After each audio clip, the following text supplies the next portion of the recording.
Aujourd'hui, on a eu toute une semaine de feu, une semaine de louange, une semaine de célébration, une semaine de guérison, ceux qui ont eu des prières. Vous savez, les gens se posent la question de savoir, on a l'impression que chaque fois on doit prier pour nous.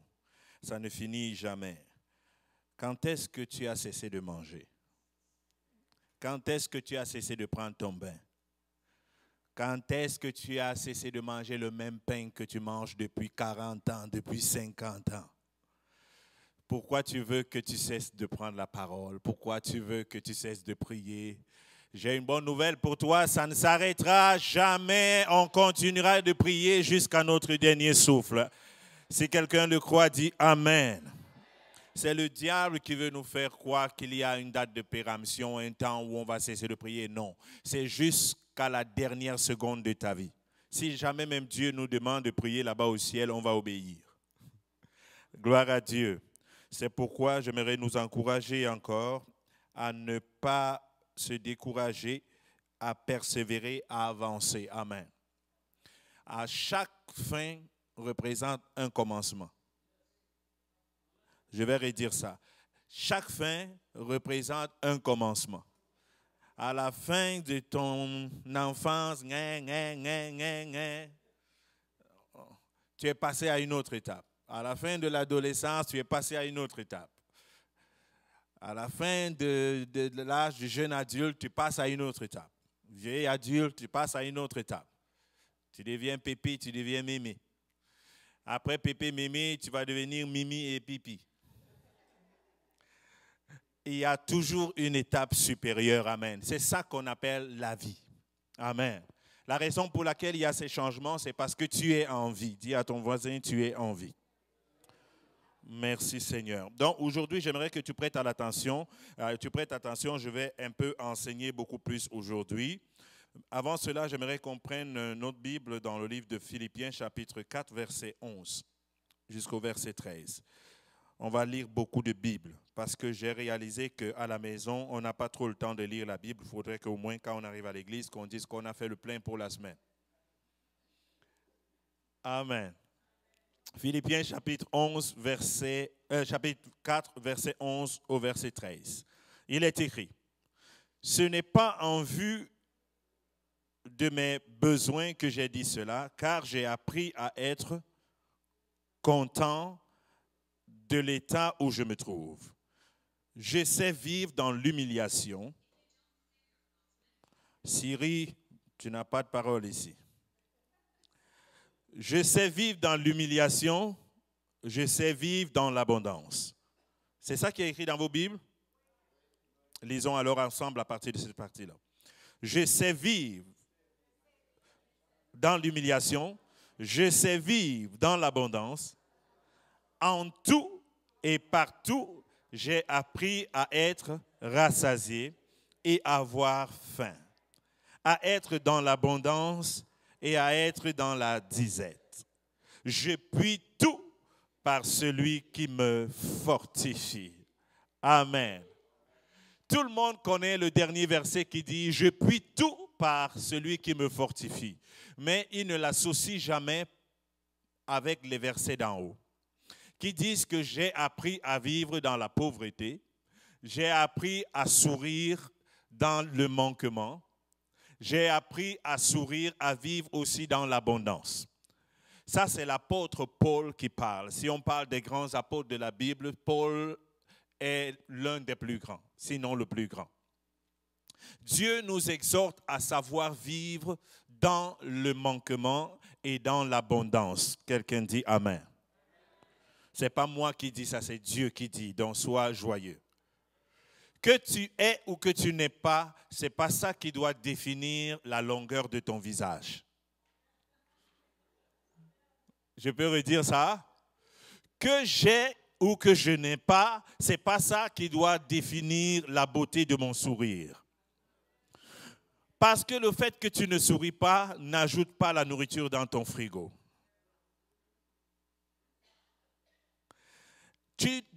Nous devons apprendre à nous contenter je ne suis pas encore dans mon message, mais ça c'est la parole que je voulais partager avec vous. Vous allez juste prendre des notes à côté. Dieu nous parle ce matin, il dit, sois joyeux quand tu es dans le manque et sois joyeux quand tu es dans l'abondance. Quand tu commences à te prêter à cet exercice, le diable ne va plus jamais attaquer tes émotions.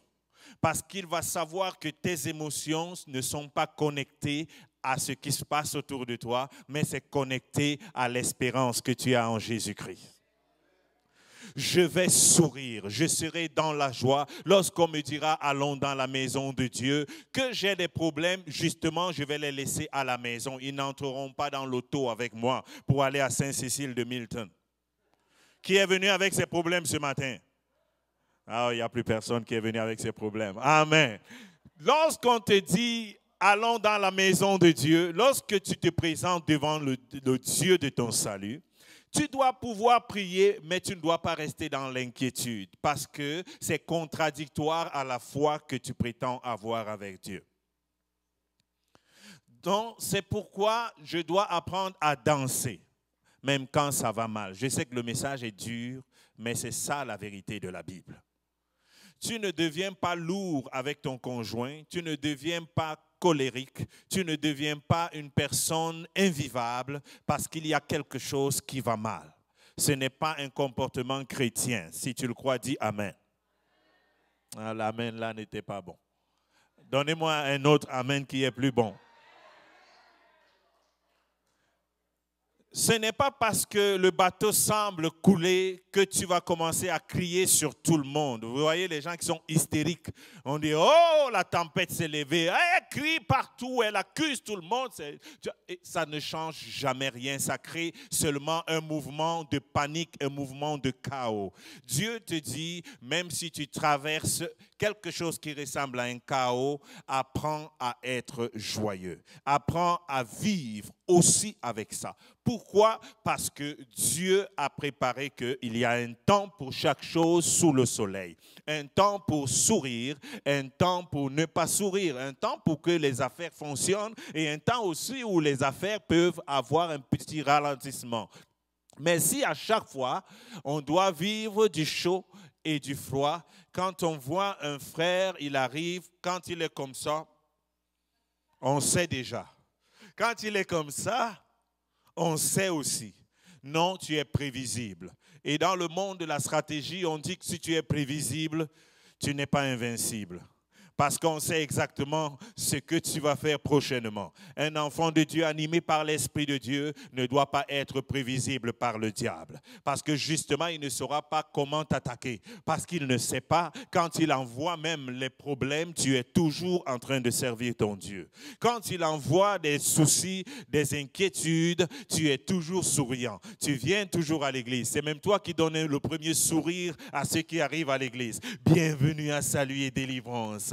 Bienvenue dans la maison de ton Dieu. La Bible déclare que Dieu récompense, comme la servante de Dieu l'a dit ce matin, ceux qui le servent avec joie. Même la Bible dit qu'il récompense même celui qui donne avec joie. Si tu donnes quelque chose parce qu'on a tellement twisté ton cœur, on a tellement dit les versets qui t'ont donné du remords, Dieu veut que nous soyons toujours heureux comme ceux qui ont reçu le plus grand cadeau du monde, le salut en Jésus-Christ de Nazareth. Alléluia. Alléluia. Je sais vivre dans l'humiliation. Peut-être les gens essayent de t'humilier. Peut-être même qu'ils ont réussi à t'humilier. Dieu dit que tu dois savoir vivre dans l'humiliation. Quand tu es humilié, n'essaye pas de trouver les gens que tu vas aussi humilier. Ça veut dire que tu ne sais pas vivre dans l'humiliation. Lorsqu'on traînait le corps de Jésus, on se moquait. Les gens même qui ne valaient rien, leur vie ne valait rien, ils réussissaient à se moquer de Jésus. La Bible dit qu'il n'a rien dit. Il y a un temps pour chaque chose. Même si la situation où les gens t'ont humilié, je pèse bien mes mots. Paul dit, je sais vivre dans l'humiliation. Comment je fais pour vivre dans l'humiliation? Ça ne veut pas dire que je ne suis plus humilié. Quand on t'a humilié, on t'a humilié. Tu es humilié. Qui a déjà été humilié ici? Moi, j'ai souvent été humilié. Mais tu fais... Quelqu'un, tu amortis le choc. Le choc ne doit pas te dicter la prochaine chose que tu vas faire. Dieu dit, tu dois apprendre à vivre dans cette humiliation. Parce que quand tu vas réussir à savoir vivre dans l'humiliation, tu vas aussi vivre l'élévation. Tu vas aussi vivre la glorification. Et tu ne changeras jamais, tu seras la même personne. Que je sois humilié, que je sois apprécié, que je sois même ignoré, je suis toujours la même personne. Je suis la même personne qui aime le Seigneur, la même personne qui veut être juste et qui veut marcher dans la volonté de Dieu. Alléluia.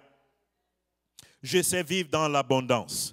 Il y a des gens, quand ils sont dans l'abondance, ils deviennent arrogants. Ils regardent tout le monde de haut.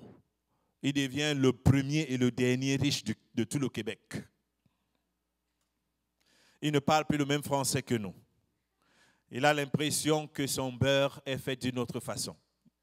Il a l'impression que son pain est numérique. Et alors là, sans s'en rendre compte, il cherche une église de riches, un pasteur de riches, les amis riches. Tu ne sais pas vivre dans l'abondance. Quand tu es dans l'abondance, demeure qui tu es. Parce que c'est toi qui es dans l'abondance, ce n'est pas l'abondance qui est toi. Parce que très bientôt, lorsque le diable va se rendre compte que l'abondance est un piège pour toi, il va faire ce qu'il a à faire. Il va enlever l'abondance pour t'humilier. Et tu vas retourner, aller apprendre comment vivre dans l'humiliation et ensuite revenir dans l'abondance pour apprendre à vivre dans l'abondance. Alléluia. C'est valable pour nous tous. En tout et partout, j'ai appris à être rassasié et à avoir faim. Tout le monde est supposé avoir faim à un moment de sa vie. C'est relatif à avoir faim. Mais tout le monde, c'est normal. Ce n'est pas parce que tu as faim aujourd'hui que tu as l'impression que tout le monde doit avoir faim. C'est ton tour d'avoir faim. Dis à ton voisin, c'est ton tour d'avoir faim. Ne te comporte pas comme si tout le monde est obligé d'avoir faim parce que tu as faim. Ce n'est pas parce que tu as les problèmes que tu as l'impression que tout le monde doit avoir les problèmes au même moment. Non, chacun a son tour au guichet. Au guichet de la vie, chacun a son tour. Si moi, c'est mon temps de célébrer parce que tout va bien et qu'à côté de moi, il y a quelqu'un que ça va tellement mal, ne te fâche pas parce que je danse. Commence aussi à danser parce que tu es déjà voisin de quelqu'un qui danse. Ça veut dire que ton tour arrive bientôt. Est-ce que quelqu'un comprend ce que je dis? Ça arrive souvent, mais quelqu'un, tu as des problèmes et quelqu'un danse à côté de toi, tu dis, mais lui, qu'est-ce qu'il a, lui? Oui, c'est ça, eux autres, ils n'ont pas de problème. C'est parce que, écoute, c'est ton problème, ce n'est pas son problème, il a aussi ses problèmes. Ce que tu devrais faire, c'est danser avec lui en disant, Seigneur, rends ma danse authentique. Laisse que cette tension de célébration me contamine au nom de Jésus. Tu célèbres parce que ton tour arrive. Dis à ton voisin, ton tour arrive. Chacun a son tour. Chacun a son tour. Partout, être rassasié et avoir faim. Être dans l'abondance et être dans la disette. Je puis tout par celui qui me fortifie. La question est de savoir, est-ce que vraiment c'est faisable? C'est pourquoi Paul a conclu en disant, je puis tout par celui qui me fortifie. Celui qui te fortifie te rend capable de surmonter les obstacles, de vivre l'inquiétude, de passer au travers. Ce n'est pas vrai qu'aucun pasteur ne te dise qu'il va te délivrer de tous tes problèmes, qu'il n'y aura plus de problèmes. C'est qu'il t'a tué. Parce que la vie comporte tous ces problèmes-là. C'est une soupe où il y a tous les ingrédients. Des problèmes. Aujourd'hui, tu arrives, il y a quelqu'un qui refuse de te dire bonjour. Tu ne sais pas pourquoi. Ben, il faut que tu fasses avec. Mais si c'est à cause de lui que tu dis que tu ne souris plus à personne, tu as un sérieux problème. Tu ne te réjouis pas dans le Dieu de ton salut. Alléluia. Tu peux tout par celui qui te fortifie. Je suis capable de vivre avec $10. Je suis capable de vivre avec $100. Je suis capable de vivre avec $1000. Je suis capable de vivre avec 10 millions de dollars. Vous savez, il y a beaucoup de gens qui ont plus d'argent que son voisin. Mais son voisin est toujours plus heureux que lui. Vous avez vu des gens comme ça, hein? Ce n'est pas ceux que vous voyez équilibrés, dont la vie est équilibrée, qui ont plus d'argent que vous. Ce n'est pas vrai. Il y a juste des gens qui se sont développés au point où ils ne se plaignent jamais. Il sait comment passer son mois avec du spaghetti et du beurre. Tu ne t'en es pas rendu compte parce que ça n'a pas changé sa façon de s'habiller. Ça n'a pas changé sa façon de parler. Et après des mois plus tard, Dieu l'a béni. Maintenant, il mange du gouda. Il mange du camembert. Il mange du veau gras. Il mange, dites-moi les bonnes bouffes que vous aimeriez manger quand vous êtes. Oh, du filet mignon. Il mange du filet mignon. Et le filet mignon ne change pas sa démarche. Celui qui allait comme ça à l'église ne commence pas à aller comme ça à l'église parce qu'il a mangé du filet mignon. Il y a des gens, parce qu'il a mangé du filet mignon, il marche, ses pieds ne touchent même pas la terre. Good. Tu as un sérieux problème, ça veut dire que le jour où on va t'enlever ton filet mignon, tu es fait. Dieu veut que tu sois toujours la même personne. Qu'on te reconnaisse. Tu n'es pas une personne qui calomnie, tu n'es pas une personne qui se plaint. Les gens te fuient, les gens n'aiment même pas s'asseoir avec toi parce que tes affaires se soldent toujours par des plaintes. Tu attires le diable et tout son royaume de plaintes autour de toi. Parce que les seules personnes qui vont s'associer à toi, c'est ceux qui aiment les plaintes. Tu dis ta plainte, j'attends, tu finis, je te dis aussi ma plainte. Et pendant que je suis en train de te dire ma plainte, tu es déjà en train d'apprêter la suivante plainte que tu vas me dire, oh, je te dis moi aussi. Et là, quand vous avez fini de parler, vous êtes épuisé. Parce qu'il n'y a aucune solution à l'horizon. Vous n'avez passé le temps qu'à vous plaindre et à dire au diable comment il est fort, comment il vous a eu, comment il vous a maltraité, il vous a molesté. Mais non, l'apôtre Paul dit, je puis tout par celui qui me fortifie. Si je suis joyeux, ce n'est pas parce que j'ai mangé, c'est parce que je sais que celui qui est en moi ne me laissera pas tomber et que mon Rédempteur est vivant et il se lèvera le dernier. C'est ça l'espérance que nous avons en Christ. Nous devons être dans la joie. Même quand tu es contrarié, tu voulais que ton idée soit adoptée, mais on n'a pas adopté ton idée.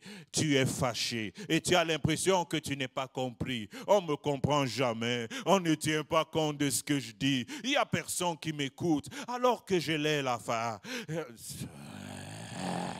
Si tu as 10 personnes qui pensent qu'ils ont l'affaire et qu'on ne les comprend jamais, qu'est-ce qu'on va faire? Est-ce qu'on va prendre toutes les idées? On va prendre 24 idées pour les appliquer sur 12 mois? Non, ça ne fonctionne pas. Il va falloir qu'on en mette un peu, quelques-unes des idées pour l'année prochaine. Alors, si tu dois te fâcher parce qu'on n'a pas utilisé tes idées, le diable va te frustrer. Quelqu'un dit, ce n'est pas ma portion au nom de Jésus. Si je viens avec une idée, si les gens ne me comprennent pas et que Dieu m'a donné la capacité de mettre en pratique sans toutefois déranger qui que ce soit, fais-le, mais ne te mets pas à penser qu'il y a quelqu'un qui ne t'aime pas. Il y a les gens qui sont convaincus qu'on ne les aime pas. Pourquoi me regarder comme ça? Il y a des gens qui sont convaincus, ils voient les gens qui ne les aiment pas partout. Quelqu'un ne te connaît pas. Tu as fait une demande au gouvernement et tu te dis que l'agent du gouvernement qui traite ton dossier ne t'aime pas. Il te connaît où? Il ne te connaît pas. Il a juste fait son travail, qu'il ait fait bien ou mal, c'est une erreur. Ne prends pas ça personnel, parce que le diable va utiliser ça pour te rendre aigri, triste tout le temps. Tu as l'impression que tout le monde en a après toi, il n'y a personne après toi. Quelqu'un a dit qu'il est plus facile de pardonner que de se pardonner soi-même. Il est parfois plus facile de libérer les gens que de se libérer soi-même. C'est une chose, nous savons que nous marchons dans un monde spirituel où le diable ne sommeille ni ne dort. Mais Dieu ne nous exhorte pas à vivre comme des gens qui sont en danger. Être conscient du danger et vivre comme une personne qui est en danger, c'est deux choses différentes. Ce n'est pas toi qui es en danger. Le danger est là. Mais toi, tu n'es pas en danger. C'est deux choses totalement différentes. Est-ce que je prêche ce matin? Dis à ton voisin, Jésus à côté de toi, tu n'es pas en danger. Comment tu peux prendre tout un Jésus de Nazareth avec toi et tu te sens en danger partout? C'est de l'oppression démoniaque. Ce n'est pas vrai, tu n'es pas en danger. C'est ça qui va t'amener à pouvoir faire un chant de joie, un chant de louange, où tu sais que Dieu est avec toi. Dieu est avec moi. Tu ne peux pas te comporter comme une personne qui est permanemment en danger. Et les gens qui sont permanemment en danger, tu ne sais plus quoi leur dire, même comme conseil. Il y a toujours, ils sont là, ils vont nous tuer. Ils regardent les nouvelles, ils les ramènent tous comme ça à gauche. Et il entend quelque chose, il ramène toujours ça selon son cerveau. Apprends à ne pas penser que Dieu t'a abandonné parce qu'il y a quelque chose qui ne fonctionne pas. Ce n'est pas parce qu'il y a quelque chose qui ne va pas bien que Dieu n'existe pas ou qu'il t'a abandonné. Non, non, non, non, non, non, non, non, non, non. C'est ce que les petits-enfants font. Quand ils demandent l'argent à papa ou à maman et papa dit « j'ai pas d'argent ». Et mon fils va me dire « mais papa, j'ai vu ton portefeuille, il y a l'argent dedans ». Il ne comprend pas comment il a vu l'argent, mais tu lui dis que tu n'as pas d'argent.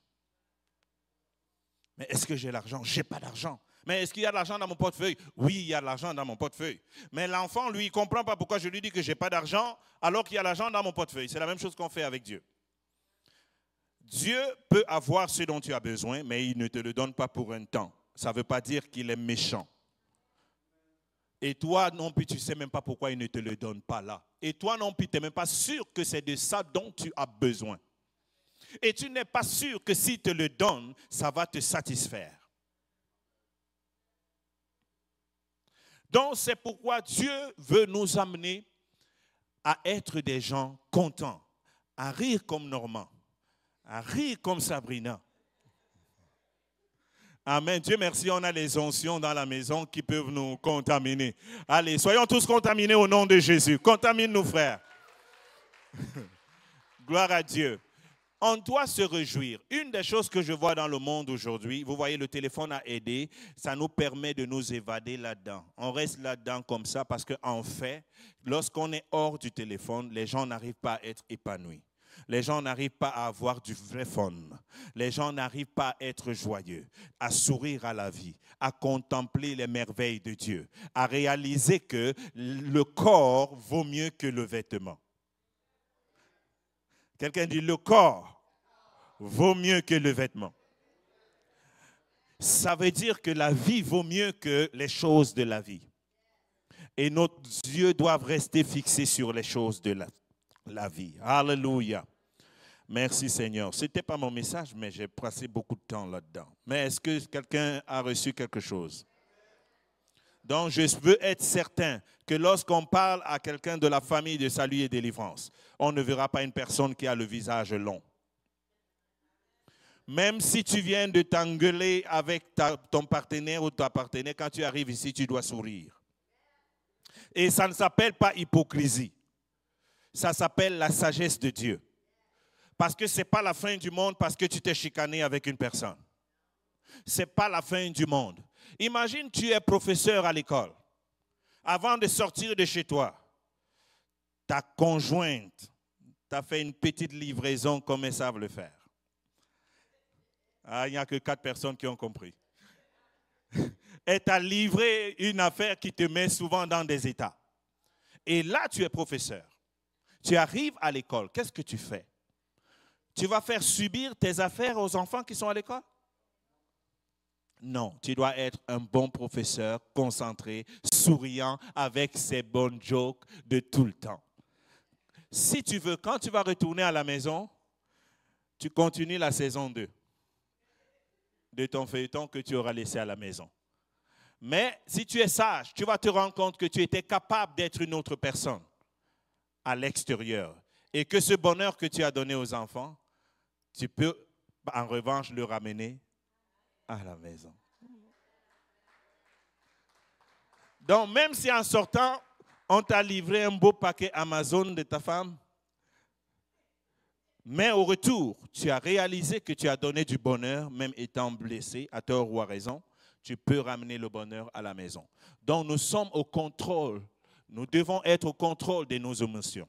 Le service de Dieu, on ne sert pas Dieu sans les émotions. Servir Dieu, ce n'est pas seulement les émotions, mais c'est dans nos émotions que se logent toutes les relations que nous avons. Vous comprenez? Donc, c'est très important que nos émotions ne soient pas hypothéquées, prises en otage par le diable.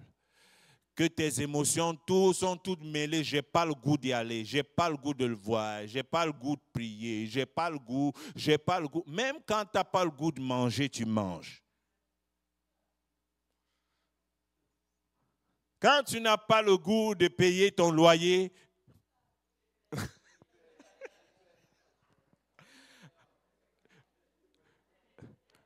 mais tu n'as pas le goût de payer, paye pas.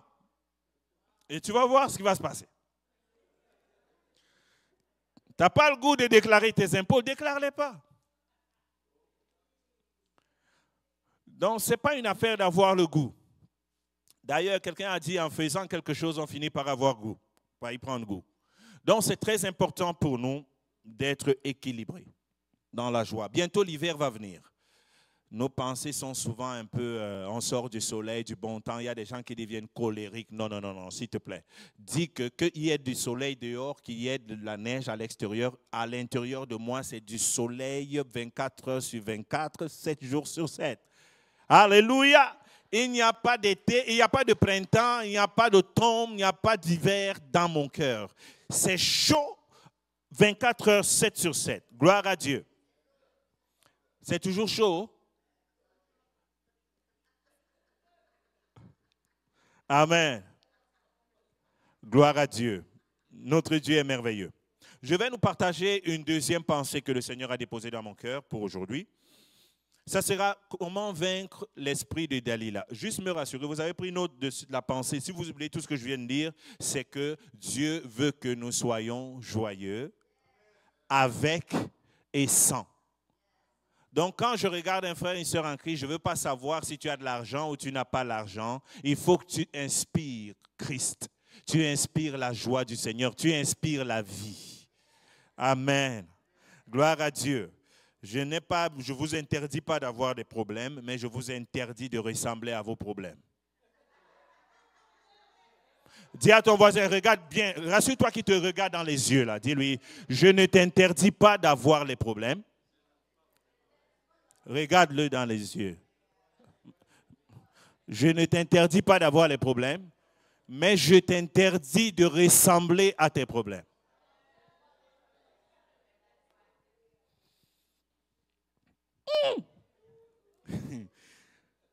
Gloire à Dieu. Donc, comme je disais, je vais nous donner une autre exhortation. Comment vaincre l'esprit de Dalila? Qui connaît Dalila dans la Bible? Pour ceux qui ne connaissent pas Dalila, on n'aura pas le temps de lire toute la Bible. Mais Dalila, c'est une femme qui a séduit M. Samson. Vous savez, depuis que je suis chrétien, j'ai vu les chrétiens, on a combattu l'esprit de Goliath. Tout le monde connaît l'esprit de Goliath. On coupe la tête de Goliath, right? Goliath est un adversaire externe.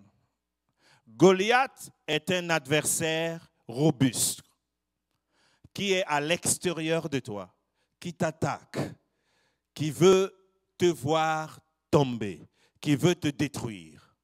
C'est un esprit qui t'attaque de l'extérieur. Alors, dans l'histoire de la Bible, le roi David a dû combattre Goliath qui était un géant, qui représentait un problème qui te dépasse.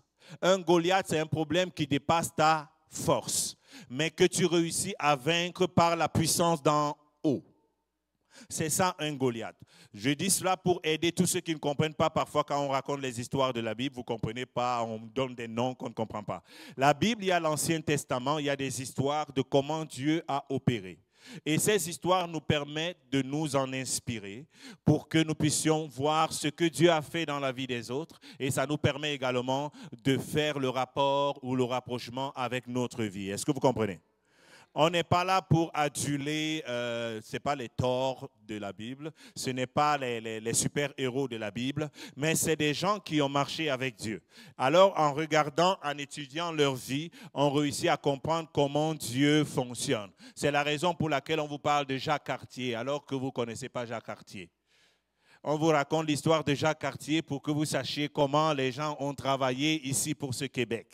Comprenez, c'est la même chose. Donc, M. David, étant jeune, étant petit, étant faible, sans avoir des grandes armes et des grandes armures comme Goliath, qui était vraisemblablement plus fort que lui, a réussi à l'abattre.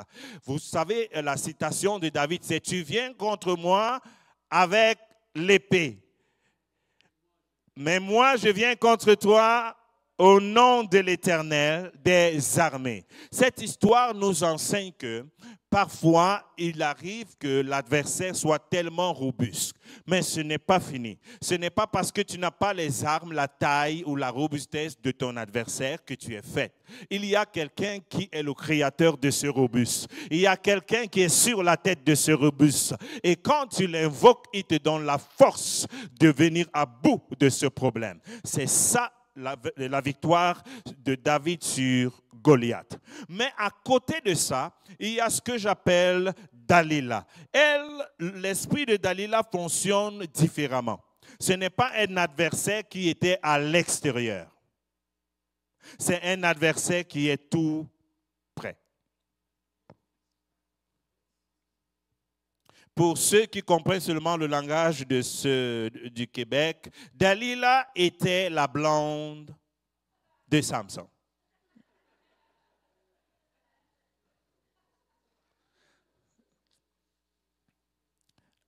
Parfois, il arrive que notre plus grand combat ne soit pas externe, qu'il soit à côté de nous ou qu'il soit en nous. Et ça aussi, on doit prêter attention pour ne pas toujours penser que ça vient de l'extérieur. Si tu as un problème avec l'esprit de Dalila qui est à côté de toi, en toi, ne va pas commencer à lancer le feu à l'esprit de Goliath que tu vois dans ton imaginaire, alors que ton problème est à côté de toi ou c'est toi-même. Amen. Quelqu'un dit, mais pasteur Luc, il est venu nous accuser ou quoi? Non. C'est l'enseignement de la parole de Dieu, c'est valable pour nous tous. Vaincre l'esprit de Dalila. Nous allons lire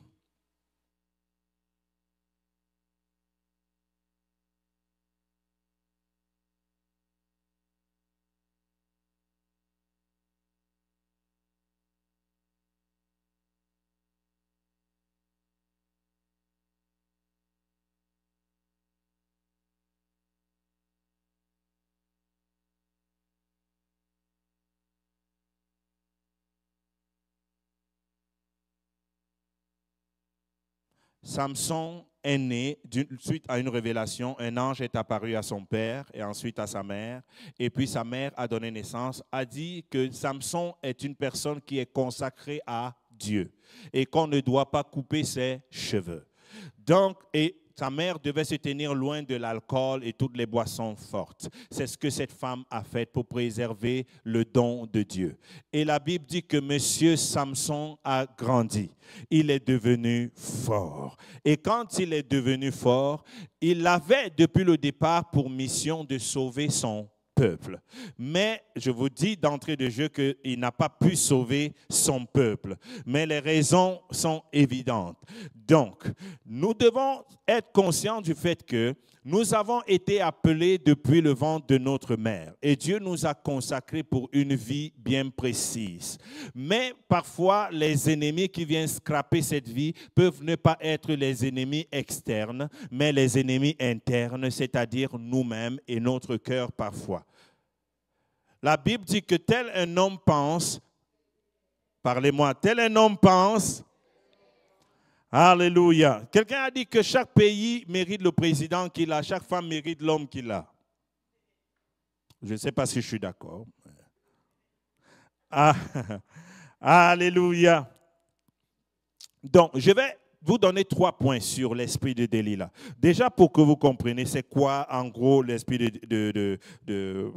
de Delilah pour vous donner. C'est une femme séductrice. Alors, les femmes, ne vous fâchez pas, hein, je ne parle pas vraiment d'une femme. Là. Je vous ai donné l'exemple de Goliath, ce n'est pas son sexe qui est important. L'histoire nous révèle que Dieu est capable de te donner la victoire sur un ennemi qui est plus puissant, plus fort que toi. Donc, Delilah ici n'a pas forcément les longs cheveux sur le plan spirituel. C'est l'histoire d'une femme, mais l'enseignement dedans et l'esprit qui animait cette femme n'a rien à voir avec seulement une femme. Les hommes également peuvent se retrouver dans l'histoire, dans les situations de Samson. Ça, je dis ça pour ne pas me retrouver dans un trouble. Que le pasteur lui a dit que c'est les femmes qui ont gâté le monde. Hein. Bon, on va couper la partie là. Bien. Donc, Delilah, c'est cette femme séductrice. C'est une femme traîtresse qui est payée par les Philistins, dont les ennemis, et qui utilise son charme pour soutirer à Samson le secret de sa force. Maintenant, dans nos vies, il y a toujours quelqu'un ou quelque chose qui utilise son charme, qui utilise la séduction, qui utilise ce qu'il a, l'emprise que la personne ou la chose a sur nous, pour nous permettre de donner le secret de la vie de Dieu en nous et ce qui ouvre les portes à ce que le diable nous frappe. C'est bien beau de juger M. Samson, que comment est-ce qu'il a pu livrer un grand secret comme ça de sa vie à une femme. Mais les hommes, les femmes le font tous les jours et nous tous, à un moment donné, on le fait. À chaque fois que tu ouvres la porte à un mauvais esprit, un esprit de séduction, qui vient te donner ce que tu veux, qui vient te dire ce que tu veux entendre, tu ouvres une porte à libérer, à vendre la grâce et l'onction de Dieu dans ta vie. Amen. Lisons dans la Bible. Juge chapitre 14, verset 6.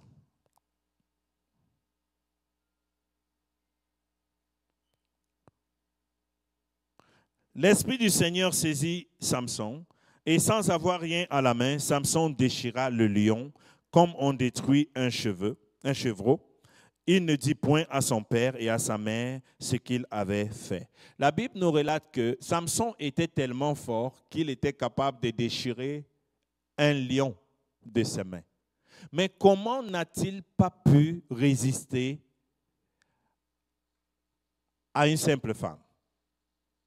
Donc, tu peux être capable de résister à des attaques externes qui sont virulentes, mais en ce qui concerne ce qui est à côté de toi, tu n'arrives pas. D'ailleurs, la Bible dit que les ennemis de ta maison, hein, vous avez déjà lu le passage? Les ennemis ne viennent jamais loin. Hein. D'ailleurs, quelqu'un a dit qu'il n'y a pas de traître. Une personne ne peut pas être traître si elle n'a pas été loyale à toi.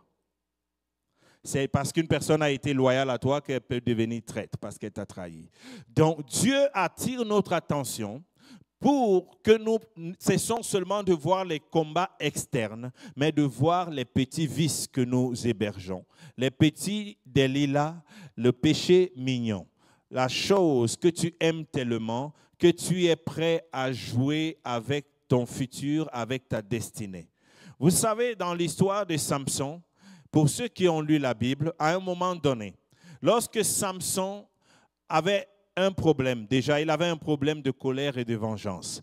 On avait pris sa femme, et puis on avait violé sa femme, et après on avait tué sa femme. Et il a décidé de prendre une femme des Philistins. Première des choses que M. Samson a fait, qui n'honorait pas Dieu, il a pris une femme que Dieu ne voulait. Les enfants d'Israël n'avaient pas le droit d'aller se marier aux incirconcis. C'est pourquoi les pasteurs continuent à dire aux gens, on vous souhaite de prendre ne serait-ce qu'un mauvais chrétien, parce qu'un mauvais chrétien vaut mieux qu'un bon païen.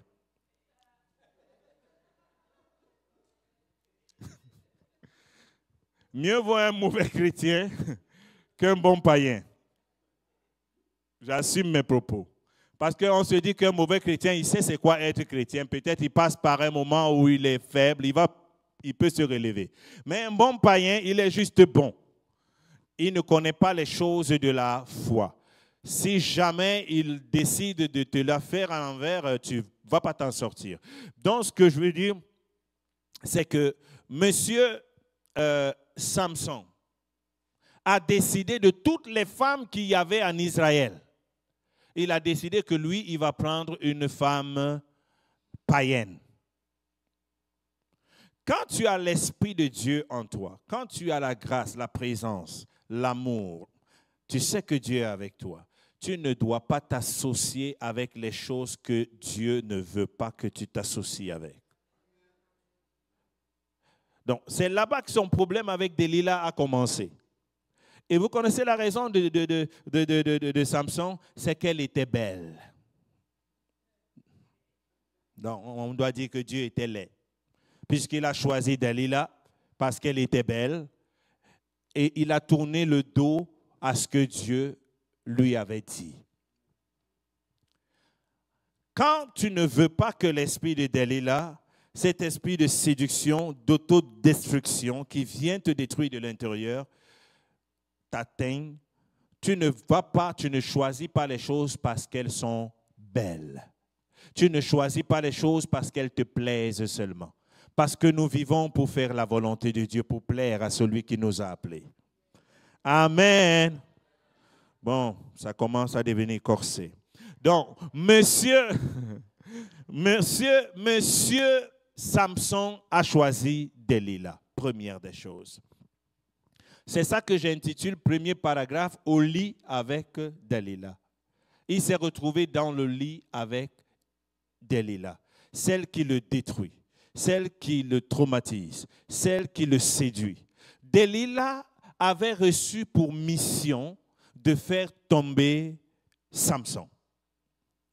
Les Philistins, qui étaient les ennemis d'Israël, n'avaient pas pu venir à bout de Samson.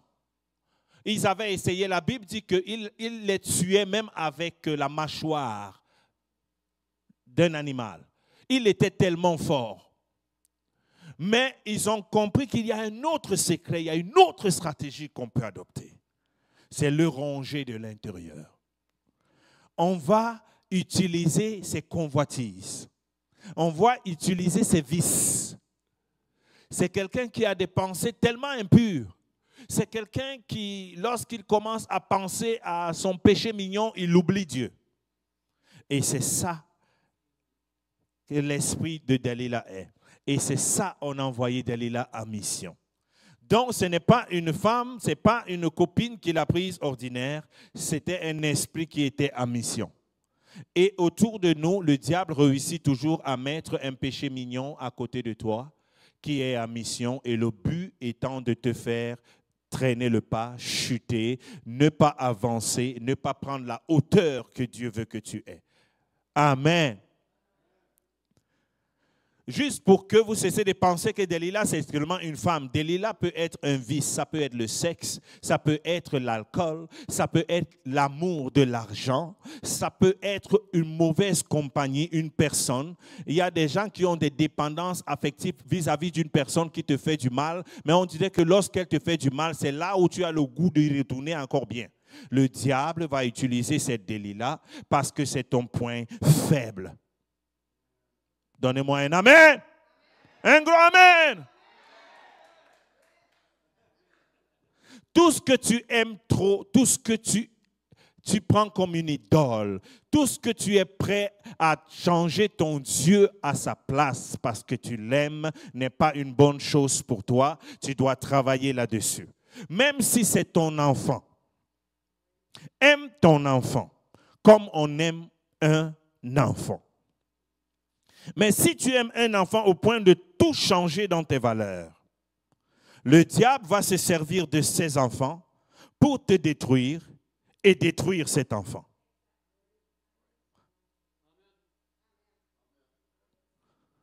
Papa, je veux un fusil, prends mon fils. Je veux un missile, prends mon fils. Tu sais que je t'aime, je te réponds. Tu es en train de créer un terroriste et tu ne vas pas tenir Dieu de responsable pour ça. Donc, Delilah, c'est un esprit d'autodestruction quelque chose que toi-même tu as attiré à côté de toi et quelque chose que tu sais que c'est interdit.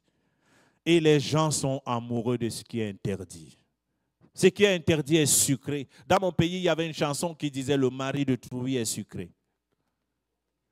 Carrément, c'était un hit là. Le mari de Trouy est sucré.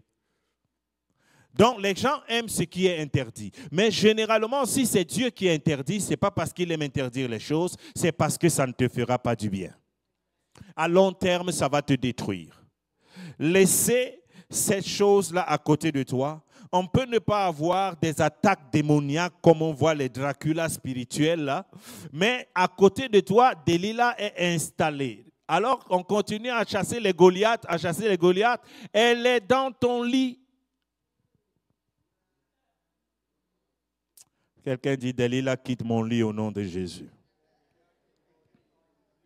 Un homme si puissant s'est retrouvé avec Delilah dans son lit. Et Delilah avait une mission, c'était de trouver le secret de sa hauteur spirituelle. Et elle va tout faire, Samson a aimé Dalila au point d'oublier les recommandations de son Dieu.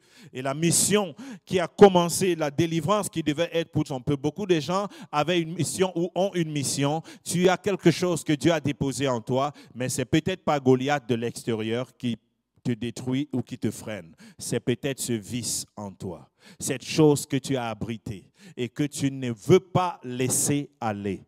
Ça s'appelle un esprit de Delilah. Elle va te ronger de l'intérieur. Alléluia. Mais que Dieu nous permette non seulement d'avoir le discernement, mais de nous défaire de cela. Amen. N'invite pas le mal, n'invite pas le péché dans ta vie. Si quelque chose est mal, n'essaye pas de lui donner un autre nom. Ne l'appelle pas faiblesse. C'est mal. Les gens donnent des petits noms à ce qui est mal. Hein? Même ici, on fait ça. On dit, oh, c'est mon petit mignon. C'est mon petit mignon. Il est mignon, il va te détruire d'une façon mignonne. Amen. Samson n'avait pas un autre ami qui lui donnait les bons conseils. Tout le chapitre ne parle que de cette femme. Toute sa vie tournait autour de cette femme. C'est elle qui faisait son plaisir, son bonheur. C'était, en fait, il jouait avec. C'était son univers. Vous pensez vraiment que ce monsieur avait le temps de prier encore? Non. Parce qu'il avait trouvé la perle rare. Tant que le diable va mettre ce qui est à lui en toi ou à côté de toi. Vous savez pourquoi Jésus a dit, le prince de ce monde arrive. Et il n'a rien à moi. Ça voulait dire que la différence entre vous et moi, c'est que vous réussissez souvent à laisser que le diable ait un dépôt. Il est une station de métro dans ta vie, donc ça veut dire que son métro va s'arrêter de temps en temps. Si tu as une station, c'est clair que... Donc, mais lui, il disait que le prince de ce monde arrive et il n'a rien en moi. Ne permets pas que le diable envoie son espion à côté de toi. Que ce soit une personne physique, que ce soit une personne que tu aimes au point de tuer même le pasteur. S'il tente de dire que méfie-toi de cette personne, tu es prêt à tuer la personne. Que ce soit un péché mignon, expose ce péché. Et prie Dieu solidement qu'il te délivre de ce péché. N'abrite pas, n'héberge pas ce péché parce que c'est là que le diable utilise pour que tu tournes en rond dans les autres combats de ta vie. Est-ce que je communique avec quelqu'un ici? Oh, j'en ai combattu des Delilah dans ma vie. Parce que n'ayez pas pensé qu'un prédicateur prêche parce que lui, il est sur la montagne et vous êtes dans la vallée, ce n'est pas vrai. Alléluia. Et de temps en temps, le diable aussi, il va toujours apprêter une nouvelle Delilah pour la présenter devant toi. Gloire à Dieu. Donc, deuxième chose, Monsieur Samson est devenu accro à Delilah. Avant de devenir accro, il a d'abord invité Delilah dans son lit. Après, tu deviens accro. Et quand tu deviens accro, une personne qui est accro, c'est une personne qui fait exactement ce qu'elle ne veut pas faire. C'est pourquoi l'apôtre Paul disait que le bien que je veux faire, je n'arrive pas à le faire. Mais le mal que je ne veux pas faire, c'est ça que j'arrive à faire. Comme par hasard. Mais tout a commencé parce qu'il a laissé toutes les filles d'Israël. Il a dit qu'il n'y en avait pas de très belles. Il est parti chercher une femme chez ceux qui cherchaient la mort d'Israël. Et après, il est devenu accro. Quand tu deviens accro, tu perds l'autorité. Quand une personne se drogue, parce qu'elle était avec une copine, il voulait montrer à la copine que lui aussi, il est cool. La copine lui a passé. Il ne pouvait pas dire non parce que ça fait pas hip-hop. Il a pris l'affaire, il a envoyé. Il est cool. Il vient de mettre Dalila dans son lit. Et après, il va rencontrer le même copain ou la même copine la semaine prochaine. Il continue encore, il tire une ligne cette fois-là. Vous savez de quoi je parle, hein? Il y a des gens ici qui ont tiré des lignes. Ne me dites pas, ne dites pas. Non. Tu tires une ligne. Mais après, quand tu deviens accro, même quand l'esprit là n'est plus là à côté de toi, l'esprit a déjà accompli son travail. Le fait que tu ne peux plus te défaire de la drogue, le fait que tu ne peux plus te défaire des péchés sexuels, ta vie tourne autour de ça. Il y a des gens dont les foyers ont été détruits à cause d'une Dalila qu'ils ont invitée dans leur lit, à cause d'un comportement qu'ils ont invité dans leur lit. Et des années après, il n'a plus su comment se reprendre en main. Donc, les enfants de Dieu, nous aussi, oui, si on laisse le péché. Si tu laisses un vice, quelque chose que tu sais que ce n'est pas bon, même si, vous savez, dans l'église aujourd'hui, c'est comme si on a même déjà peur de parler du péché. On doit parler du péché. Ça ne veut pas dire que vous allez devenir du jour au lendemain des personnes qui sont saines ni touches, non. Mais il faut bien qu'on appelle le péché, péché. Le mal, mal. Vous êtes d'accord que je parle de ça? Est-ce que vous êtes d'accord que je parle du péché ici? Good. Donc, quand le mal reste le mal, au moins on est des gens normaux. Parce que les gens qui sont plus normaux, c'est ceux qui ne savent même plus qu'ils font quelque chose de mal, même quand c'est mal. Vous comprenez? Donc, les affaires, les gens qui sont accros peut-être à la pornographie, à certains vices sexuels, la pédératie, la pédophilie, les choses comme ça, c'est une histoire qui ne te mènera nulle part. Tu as beau prier pour couper la tête de Goliath. Goliath n'a rien à voir. Ton vrai problème, c'est Delilah qui est à côté de toi. Tous les mauvais esprits d'impudicité ont leur station chez toi. Parce que tu fais quelque chose qui les plaît. Tu fais quelque chose qui les attire. Tu as un comportement de vie qui les attire. Donc, et tu deviens accro. Tu ne veux plus, maintenant tu sais que c'est mauvais, tu ne veux plus le faire. Mais c'est comme, c'est déjà en toi. C'est comme ça que l'esprit de Dalila a réussi à entrer déjà dans la vie d'une personne. Il vient à l'église, il vient avec Dalila. Il rentre à la maison avec Dalila. Parce qu'elle est en plus subtile. C'est que tu penses que Dieu est amour. C'est elle qui te dit que Dieu est amour. Oh, Dieu est amour. Dieu ne peut pas punir ses enfants bien-aimés. Oh, Dieu est amour. Et Jésus a lavé nos péchés. Alléluia, alléluia. C'est pourquoi on peut voir maintenant sur Internet, tu vois une personne en train de prêcher l'évangile, tu regardes seulement son habit, tu sais que ça c'est un démon qui est en train de prêcher l'évangile. Il y a des vidéos, tu vois une personne, sa vie, mais elle prêche l'évangile, ça ne veut absolument rien dire. Parce qu'il y a une personne qui peut être déjà possédée par cet esprit de Dalila et qui commence seulement à enseigner de manière subtile à l'église qu'on peut vivre comme les gens du monde tout en étant chrétien. Alléluia, Dieu est amour. Mais pourtant, ta vie est détruite de l'intérieur. Donc, tu ne peux pas laisser que le diable gagne en faisant de toi une personne qui est accro. Il y a les gens qui sont devenus accros. Ils volent, il est voleur, il est chrétien depuis 10 ans, mais il est voleur. Et ça a commencé par un jour où il a accepté de le faire, pensant que, oh, Dieu est amour. Et après, maintenant, il vole parce que sa vie, même tous ses revenus, c'est le vol. Et puis, il continue avec ça. Écoutez très bien. Quelqu'un a dit quelque chose ce matin ici, que Dieu récompense la fidélité, pas le succès. Donc, ce n'est pas le nombre de choses que tu as pu avoir, comme tu penses que tu les as eues, qui compte aux yeux de Dieu. C'est la fidélité à sa parole, au respect de sa parole. Et non seulement ça, à quoi ça sert à un homme de gagner tout le monde entier s'il venait à perdre son âme? Alléluia, ce n'est pas un message célèbre, mais pasteur Luc, vas-y, sois fortifié, continue à prêcher. Amen. Vous savez, quand je vous prêche, je me prêche à moi pour que Delilah ne puisse pas résister même 2 secondes à côté de moi. Parce que c'est une réalité. L'Église ne peut pas aller plus loin. Vous ne savez peut-être pas, Samson n'était pas n'importe qui. Samson était un juge du peuple. Et que devient le peuple quand le juge est corrompu?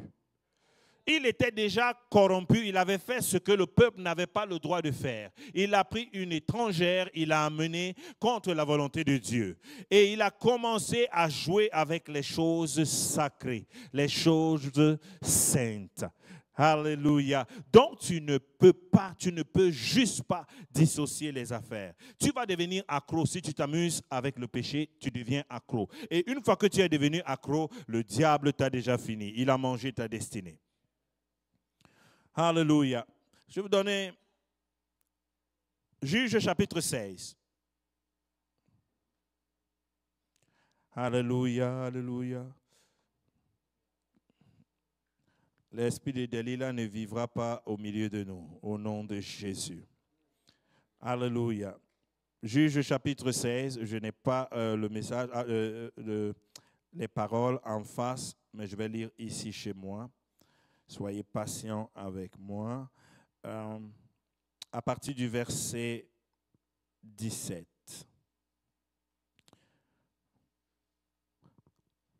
Est-ce que vous avez trouvé? Juge chapitre 16 à partir du verset 17. Allons-y au verset 16.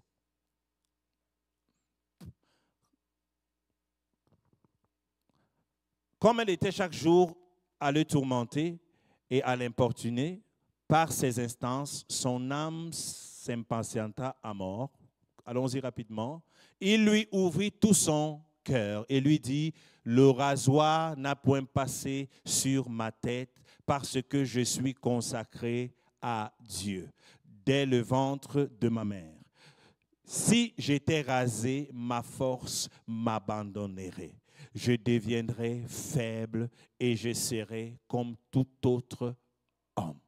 Comment un être humain normalement constitué peut livrer le secret de sa vie? Je vous épargne les versets plus hauts. Il avait déjà commencé à faire du mensonge. Quand la femme lui demandait « Où est ta puissance ?» Il disait si tu veux qu'on me tue, il faut qu'on me ligote avec de nouvelles cordes, des choses comme ça. Tu commences à papoter. Il a commencé à papoter avec le mal. Dis à ton voisin, on ne papote pas avec le mal. Tu dessines le diable dans ta maison, il va entrer. Donc, il a commencé à faire semblant. Il n'a pas résisté lorsque Delilah lui a demandé quel est le secret de ta force. La Bible dit, résiste au diable et il fuira loin de toi. Un enfant de Dieu, tu résistes à cet esprit qui vient. Tu dis, je te résiste au nom de Jésus. Mon corps est le temple du Saint-Esprit. Mais lui, il a commencé à dire, c'est ici, c'est ici. Pour ceux qui connaissent l'histoire, et après, quand la femme le trahissait et les soldats venaient et puis n'arrivaient pas à l'arrêter, il était tout heureux. Il était dans un jeu. On ne joue pas avec l'onction. Dieu nous a oints. L'onction de Dieu est en toi. Qui dit l'onction de Dieu est en moi. Je ne peux pas m'amuser avec ça. Et la Bible dit qu'il a ouvert son cœur. Il ouvre son cœur à une personne à qui il ne doit pas ouvrir son cœur. N'ouvre pas ton cœur à une personne qui ne le mérite pas.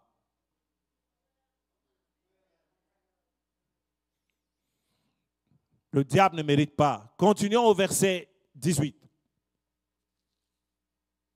Delilah, voyant qu'il lui avait ouvert tout son cœur, la trahison. La même chose qui était délicieuse, qui te plaisait, c'est la chose qui te trahit. C'est la chose qui te faisait plaisir, qui te détruit. Il dit, envoya appeler les princes des Philistins. Je vais dire les princes des ténèbres. Et leur fit dire, montez 7 fois. 7 fois. Donc elle avait essayé. Car il m'a ouvert tout son cœur. Et les princes des Philistins montèrent vers elle et apportèrent l'argent dans leurs mains. Continuons. Elle l'endormit sur ses genoux et ayant appelé un homme, elle rasa les 7 tresses de la tête de Salomon et commença ainsi à le dompter. Le diable va te dompter, pas parce que les forces, ceux qui sont venus de l'extérieur sont venus après. C'est ça? C'est Delilah qui a fait la job. Celle qui était à côté. Le vice, le péché mignon. Celle sans qui je ne peux pas vivre. Mais lorsqu'elle a dompté, elle a appelé maintenant les soldats. Elle l'a endormi sur ses genoux avec des caresses probablement. Oh Dieu. Et Jésus. Et dit, ayant appelé un homme, elle rasa. Qui a rasé les cheveux de Samson? Dites-moi son nom. C'est Delilah. Ce n'est pas les Goliaths, ce n'est pas l'armée. Donc ce qui a enlevé la puissance, la source de la puissance de cet homme, de cette femme, c'est son péché mignon.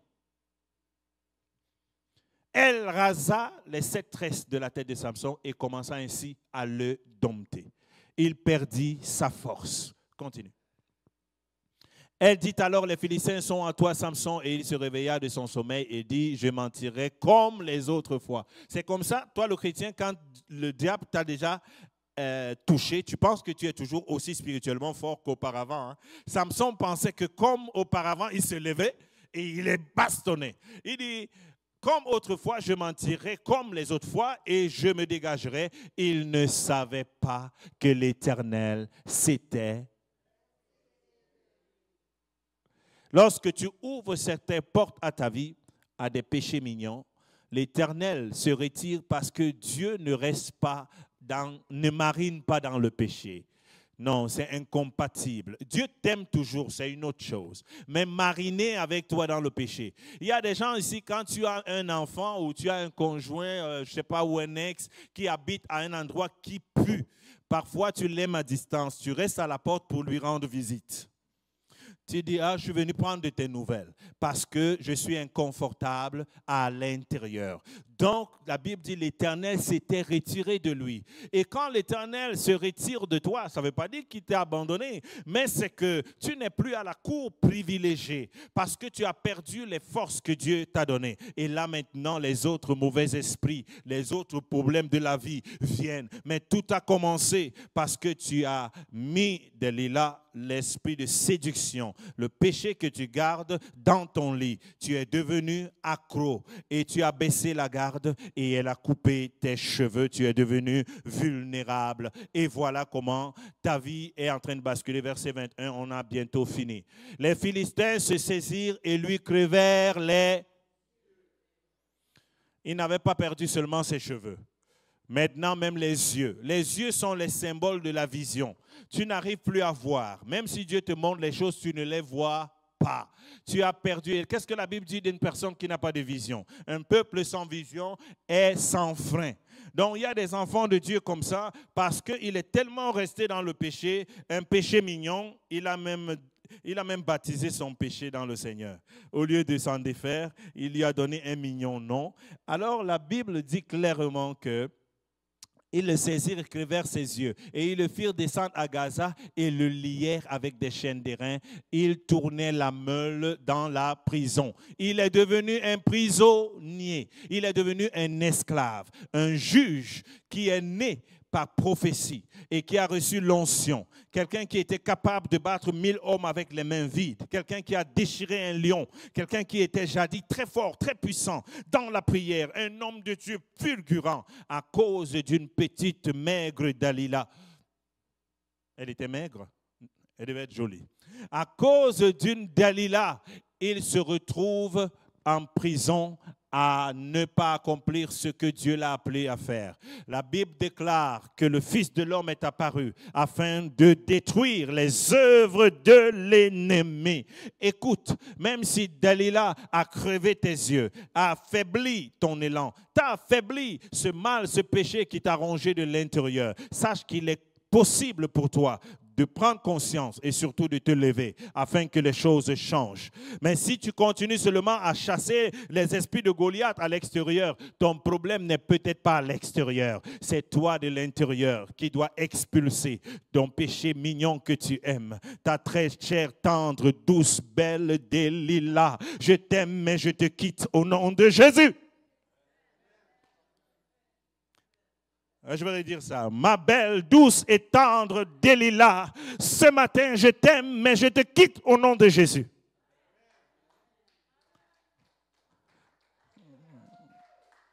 Alléluia.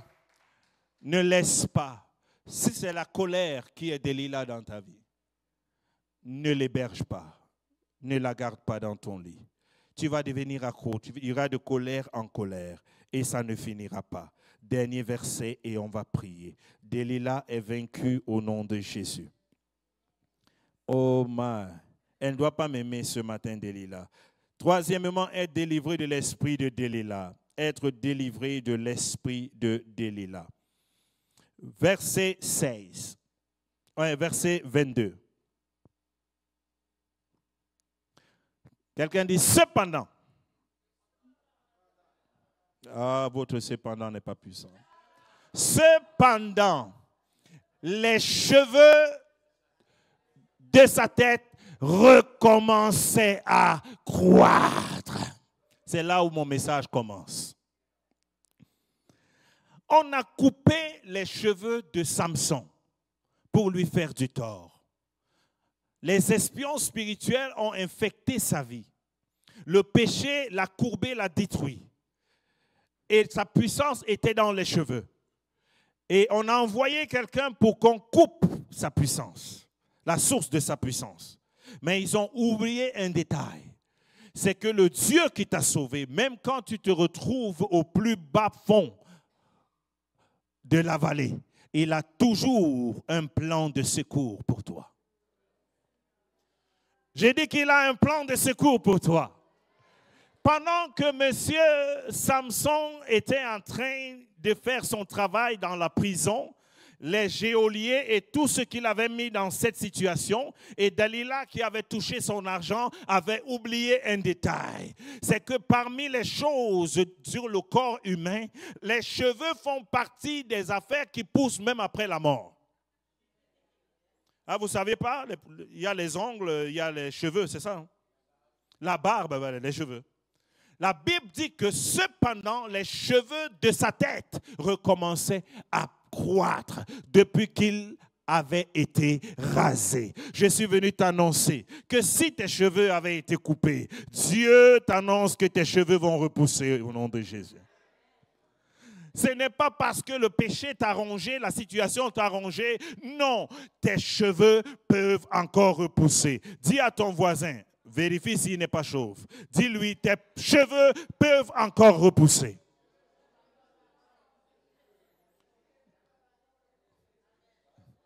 J'ai prêché ce message quelque part. Une dame a dit ça à un monsieur qui avait la tête lisse. Il a dit, je le reçois au nom de Jésus. Tes cheveux, j'annonce à Samson, ses cheveux ont repoussé. Ce n'est pas la force qui est soudainement revenue. Vous comprenez? Dieu fonctionne avec les principes. Pour que la force revienne, pour que tu prennes ta revanche sur la vie, il faut que les cheveux repoussent. Il faut que la même façon que tu as pris de ton énergie pour scraper ta vie, que tu prennes aussi l'énergie et du temps pour laisser tes cheveux repousser. Parce que c'est dans les cheveux que Dieu avait dit, tant que tu auras cette tresse, tu seras puissant. La Bible dit, cependant, les cheveux de sa tête recommençaient à croître. J'ai l'image d'un homme qui est marié à une mauvaise femme. À cause d'elle, il a perdu tout ce qu'il avait. Il est devenu pauvre, malheureux au bord du suicide. Mais lorsque ses cheveux repoussent, il est prêt à recommencer à zéro et à corriger ses erreurs. Oui, parce que je n'ai pas dit que c'est la femme qui avait tort. Ça peut être que c'est l'homme qui avait tort. À cause de ses erreurs, la femme l'a quitté et il a sombré. S'il veut se relever, il doit laisser que ses cheveux repoussent et qu'il change de vie. C'est pareil pour les femmes qui ont été abusé par un homme et on t'a coupé les cheveux et à cause de ça, ton estime de soi, ta confiance en toi est au plus bas fond. Dieu te dit que tes cheveux vont encore repousser. Dis-lui encore, tes cheveux vont repousser. Alléluia. tes cheveux, tu as aimé une personne, tu l'as fait confiance. Elle a décidé que tu ne verras plus tes enfants et tu es au plus bas fond. Et la personne, la veille même avant de lancer le procès, elle va t'interdire de regarder tes enfants, elle t'avait amadoué au téléphone, comme Delilah le fait étant à côté de toi. Mais Dieu te dit, même si tes cheveux sont coupés, tes cheveux vont repousser. En affaires, tu as été trahi par la personne en qui tu faisais confiance à côté de toi, qui a réussi à couper tes cheveux et t'a coupé l'herbe sous le pied. Dieu t'annonce ce matin, là je vais voir les violents. Dis, je reçois que mes cheveux repoussent ce matin au nom de Jésus. Je les sens repousser sur ma tête là. Les cheveux, alors continuons. Les cheveux qui avaient été rasés. Verset 23. Or, les princes des Philistins s'assemblèrent pour offrir un grand sacrifice à Dagon, leur Dieu, et pour se réjouir. Ils disaient, notre Dieu a livré entre nos mains Samson, notre ennemi. Ils célébraient parce que peut-être que tu étais tombé. Ils célébraient parce que Samson était tombé. Ils étaient contents, mais ils ne savaient pas que les cheveux avaient commencé à pousser. Hey, continuons. Et quand le peuple le vit, ils célébrèrent leur Dieu en disant, notre Dieu a livré entre nos mains notre ennemi, celui qui ravageait notre pays et qui manipulait nos morts. Continuons. Alléluia. Dans la joie de leur cœur, ils disent qu'on appelle Samson. Quand quelqu'un t'a mis à terre, il aime te voir dans l'humiliation totale. Ils ont organisé une fête. Ils ont appelé Samson comme leur trophée. L'aveugle Samson, celui qui était au plus bas, l'ex-fort. Et qu'ils nous divertissent. Ils firent sortir Samson de la prison. Et il joua devant eux. Ils le placèrent entre les colonnes. Au milieu de la moquerie. En fait, ils l'ont appelé pour se moquer, vous voyez? Les gens qui t'ont trahi à côté, parfois ils aiment bien te moquer aussi. Ça va avec la moquerie. Quand ça va mal, tu traites de tous les noms. Et on a appelé, oh viens monsieur Musclor, viens. Mais ils avaient oublié que cependant, vous êtes avec moi? Cependant, les cheveux de Samson avaient poussé. Et Samson dit au jeune homme qui le tenait par la main, « Laisse-moi afin que je puisse toucher les colonnes sur lesquelles repose la main et m'appuyer contre elles. » 27. La maison était remplie d'hommes et de femmes. Tous les princes des Philistins étaient là et il y avait sur le toit environ 3000 personnes, hommes et femmes, qui regardaient Samson jouer. Allons-y rapidement. Alors Samson invoqua l'Éternel. Quelqu'un dit Samson invoqua l'Éternel. Et il dit, Seigneur éternel, souviens-toi de moi. Qui va crier à l'Éternel, Seigneur, souviens-toi de moi ici ce matin? Il invoqua l'Éternel et dit, Seigneur, souviens-toi de moi, je te prie, ô Dieu. Donne-moi de la force seulement pour cette fois et que d'un seul coup, je tire vengeance des Philistins pour mes deux yeux. Et Samson embrassa les deux colonnes du milieu sur lesquelles reposait la maison et il s'appuya contre elles. L'une était à sa droite et l'autre à sa gauche. Samson dit que je meurs avec les Philistins.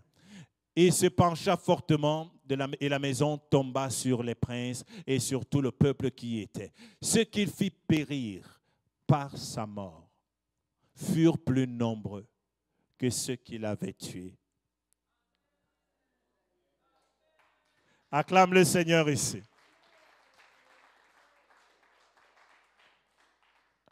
C'est quand tu es faible que tu es fort. Ceux qu'il a tués dans sa mort étaient plus nombreux que ceux qu'il a pu tuer durant tout son vécu. Tout comme Jésus, par sa mort, a triomphé de l'ennemi. Il est allé dans les profondeurs et il est ressorti victorieux. Il est assis à la droite du Père. Lorsque le diable aura envoyé ses esprits de Delilah, pensant t'avoir mis à genoux, tes cheveux vont repousser. Et lorsque tu cries à l'Éternel, la force que Dieu te donne sera supérieure à la force que tu as déjà connue dans ta vie. Lève-toi dans la présence de Dieu. Alléluia, au nom puissant de Jésus. Dieu nous a parlé sur cet esprit. Chacun a son vice. Chacun peut avoir ses problèmes. Un péché, une addiction, quelque chose que tu sais que Dieu n'est pas dedans. C'est le diable qui est à côté de toi, mais tu aimes quand même la chose que tu fais ou que tu as. Demande à Dieu de te soutenir. Demande à Dieu de te libérer de cela, de l'emprise de l'esprit de Delilah. Au nom puissant de Jésus-Christ, chacun commence à prier parce qu'on n'a pas la même Delilah. Delilah, on n'a pas ces noms-là ici. Donc tu connais ta Delilah. Moi aussi, je connais ma faiblesse, mon péché mignon. C'est ça que Dieu ne veut pas que ça entraîne ta chute. Dieu ne veut pas qu'à cause de cela, le diable ait l'accès à tes affaires, qu'il ait l'accès à ta vie spirituelle, qu'il ait accès à ton équilibre. Alléluia. Alléluia. Au nom glorieux de Jésus. Merci Père. Prie. Je vous laisse 1 minute pour prier chacun parce que c'est des affaires personnelles. Chacun va prier. Tu connais ta Delilah. Pour ceux qui pensent qu'ils tiennent Delilah par leurs mains, je ne sais pas comment tu vas prier, mais tu vas prier. Les brados sayamalo shayaba. Oh Dieu, tu nous as envoyés, Seigneur, pour accomplir ta volonté. Et rien de ce que l'ennemi ne peut accomplir à côté de nous, oh Dieu, ne peut avoir du succès. Seigneur, que cet esprit de séduction, Seigneur, qui vient nous rendre dépendants, Seigneur, qui vient nous enlever de ton action, qui vient nous soustraire, ô Dieu, de ton plan. Seigneur, quitte de nos cœurs au nom de Jésus toute forme d'idolâtrie. Au nom puissant de Jésus dans nos cœurs, ce que nous aimons, ô Dieu, ce que nous sommes prêts, ô Dieu, ce avec quoi nous sommes prêts à t'échanger. Délivre-nous de cela. Au nom puissant de Jésus-Christ, délivre-nous de cela, ô Père, et restaure notre amour avec toi. Dans le glorieux et puissant nom de Jésus. Quelqu'un dit au nom de Jésus. Tout esprit de Delilah dans ma vie, je te chasse au nom de Jésus-Christ. Toute forme de séduction autour de moi, à l'intérieur de moi, je te chasse au nom de Jésus-Christ. Que l'amour de l'Éternel, qui surpasse toute autre chose, soit l'objet de ma méditation. Au nom de Jésus, et je soumets mes pensées à l'obéissance de Christ. Au nom de Jésus, tout esprit impur qui veut manipuler mes pensées, sort de ma vie. Au nom de Jésus-Christ, au nom de Jésus, ô Père, restaure ma vie spirituelle. Au nom puissant de Jésus-Christ, au nom puissant de Jésus-Christ. Quelqu'un dit Amen et acclamons le Seigneur. Célébrons le Dieu de notre délivrance. Gloire à l'Éternel. Béni soit Dieu. Merci Père. Alléluia. Gloire à l'Éternel. Merci. Que Dieu vous bénisse abondamment. Merci à vous qui étiez en ligne. Nous vous disons au revoir. Nous vous aimons. Que le Seigneur continue de vous bénir et venez nous rendre visite à l'église Salut et Délivrance, 305 rue Bélan à Saint-Cécile de Milton. Nous vous attendons. Merci.